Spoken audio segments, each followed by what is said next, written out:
We often walk around with the message of we're not enough, we're not worthy, we're not perfect enough, we're not skinny enough, creative enough, pretty enough. Oftentimes, we are caught up in a vicious cycle. And it's a vicious cycle that we entertain.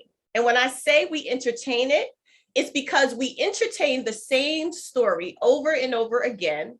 And that same story brings us in a place with the same results and leads us on the same emotional roller coaster over and over again.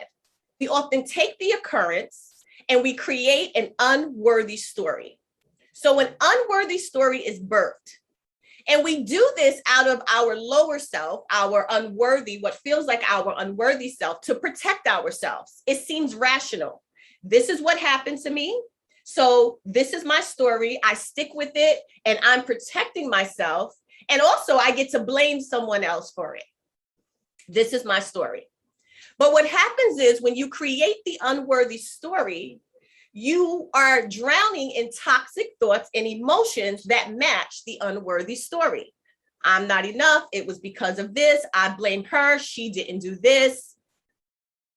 And what these toxic thoughts and emotions become, or what we believe them to be, is our identity.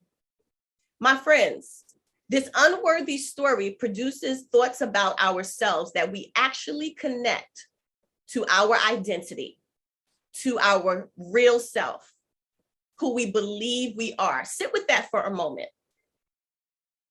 And then what happens as we go through this vicious cycle is we produce manifestations based on the occurrence that happened, the unworthy story we tell, the toxic thoughts and emotions that we have that determine who we are.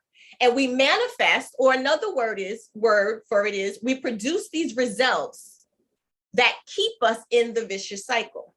We could change the story and make it a story of I am worthy, I am enough. We can change the thoughts and emotions that come from the story, where we're telling a story about our higher self, our essential nature, our divine self, that is I am love, peace, joy, whole, and complete. That I am confident and I am secure. That I am happy and self-fulfilled. That I am self-accepting and forgiving. Because these new thoughts and emotions are birthed out of your new story of worthiness and enoughness. And so when you have a new story of worthiness and you have new thoughts and emotions, what do you think is going to happen naturally? You're going to give birth to new manifestations. This is your focused power to create what you want, what you desire in your life. This is where it gets exciting and juicy. But those new manifestations don't work unless you do a shift in 1 and 2, your story and how you think and how you perceive things, situations, yourself,